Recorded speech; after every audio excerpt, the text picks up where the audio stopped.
Baik, Assalamualaikum warahmatullahi wabarakatuh. Yang terhormat Ibu Dr. Eka Sigrawati Amri, SPD MPD selaku dosen pengampu pada mata kuliah pengembangan data. Baik, puji syukur kita panjatkan kehadiran Tuhan Yang Esa karena atas karunia rahmat dan karunia-Nya kita dapat melaksanakan presentasi kelompok pada hari ini. Baik, perkenalkan kami dari kelompok 1 yang beranggotakan 6 orang. Saya sendiri Francisca Masih selaku moderator dan ada 5 pemateri kita. Yang pertama ada Saudari Firma, yang kedua ada Saudari Hidrawati, dan yang ketiga ada Saudari Sasmita, dan yang keempat ada Saudara Rifat Mufti, dan yang terakhir ada Saudari Nurhadi. Baik, pada hari ini kita akan mempresentasikan hasil observasi yang telah dilakukan di SD 02 Aqua. Nah, yang berfokus pada profil pelajar Pancasila, ATP dan CP. Baik, untuk mempersingkat waktu, saya persilahkan pemateri pertama untuk memaparkan materi. Baik, terima kasih atas kesempatan yang telah diberikan oleh moderator. Yang pertama itu tentang landasan dan evolusi kurikulum. Nah, pada SD 2 Aqua itu baru menerapkan sistem kurikulum merdeka pada tahun 2024. Nah, menurut pihak sekolahnya itu penggunaan kurikulum merdeka itu lebih fleksibel dan kontekstual karena pembelajarannya itu berpusat pada siswa. Nah, di mana siswa bebas memilih gaya belajar seperti apa yang diinginkan dan siswanya itu aktif berpartisipasi dalam proses pembelajaran. Nah, penggunaan K13 dan kurikulum merdeka itu gurunya sangat merasakan perbedaannya karena K13 itu berpusat pada kompetensi, sedangkan kurikulum itu berpusat pada siswanya. Baik, saya kembalikan ke moderator. Baik, terima kasih Saudari Lima. Selanjutnya kita ke pemateri kedua, ada Saudari Hidrawati, dengan ini dipersilakan. Langsung saja implementasi kurikulum di satuan pendidikan.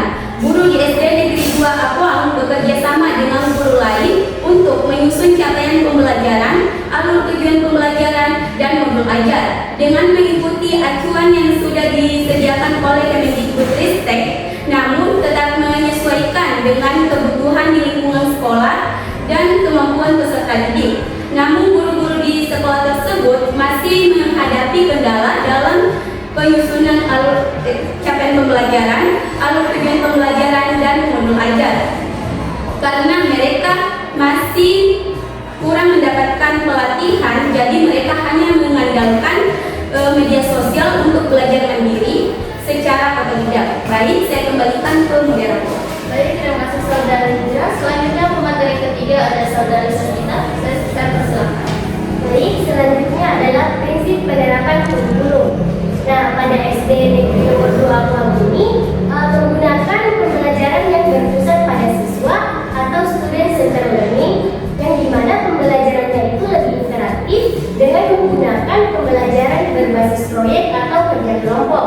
Namun masih seringkali menggunakan metode ceramah karena berbasis proyek ini masih belum sepenuhnya berlaku, disebabkan karena gurunya yang belum menguasai, fasilitasnya yang belum memadai, serta dananya yang belum mencukupi.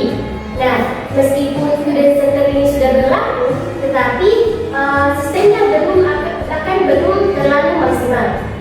Sekian, saya kembalikan ke moderator.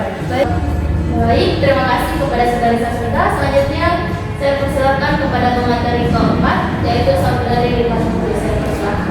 Baik, selanjutnya itu adalah tujuan dan capaian pembelajaran.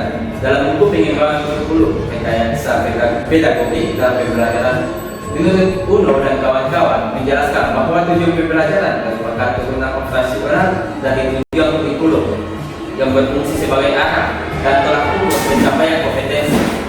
Guru perlu merumuskan tujuan belajar secara jelas dan terukur agar dapat menjadi panduan dalam memilih strategi, media, dan asesmen. Hasil observasi di SDN 2 Aqua sudah menerapkan konsep ini dengan mengatakan bahwa kita harus memahami dulu capaian pembelajarannya, lalu diimplementasikan ke dalam kompetensi dan konten yang patut dikuasai, kemudian dirumuskan tujuan pembelajarannya menggunakan kata kerja operasional atau yang disingkat dengan KKO. Lalu cara untuk menentukan tujuan pembelajaran berdasarkan ATP, mereka melaksanakannya dengan menentukan terlebih dahulu tujuan pembelajaran agar dapat dipahami seperti menganalisis kompetensi dari lingkup materi, lalu merumuskannya menjadi tujuan dan cara Dan cara guru di sekolah tersebut mengevaluasi hasil belajar siswa adalah dengan melakukan asesmen secara berkala menggunakan berbagai metode seperti penilaian sumatif, formatif, proyek, observasi, dan diskusi. Lalu cara mereka untuk menilai capaian tujuan pembelajaran peserta didik adalah dengan menggunakan tes formatif dan sumatif. Saya kembalikan ke moderator. Baik, terima kasih atas kesempatan yang telah diberikan oleh moderator.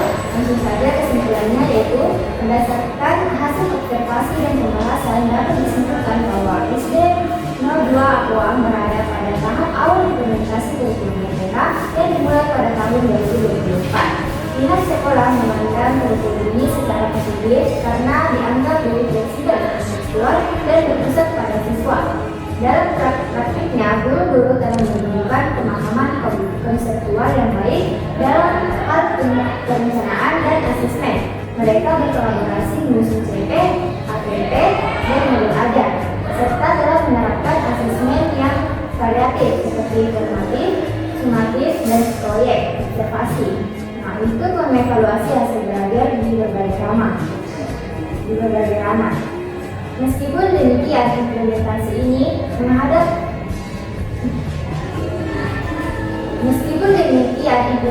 ini menghadapi dua kendala utama. Yang pertama, guru-guru kekurangan pelatihan formal sehingga terpaksa belajar mandiri. Guru-guru kekurangan pelatihan formal sehingga terpaksa belajar mandiri atau otodidak untuk menyusun perangkat ajar.